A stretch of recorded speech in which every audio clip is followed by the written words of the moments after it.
çok çekibdi keşmekeşleri. Özüne kapanma ey nazlı peri, seni düşünürəm seni sevgilim. Xəyal məni uzaqlara aparar, ürəyim sinəmdə fəryad qoparar, gözlərimdə parlaq əksin qabarar, səni düşünürəm səni sevgilim.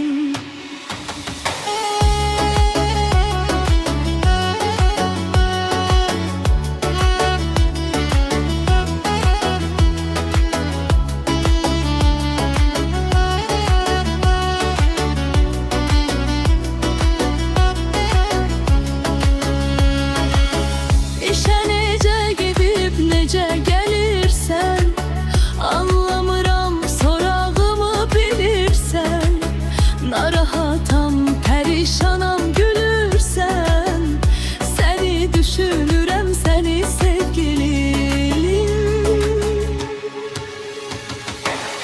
Xəyal məni uzaqlara aparar, ürəyim sinəmdə fəryad qoparar, gözlərimdə parlaq əksin qabarar, səni düşünürəm səni sevgilim.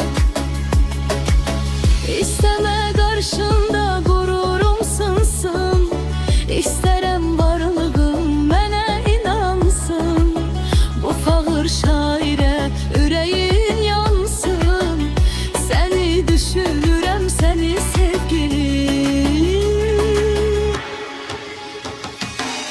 Xəyal məni uzaqlara aparar, ürəyim sinəmdə fəryad qoparar, gözlərində parlaq əksin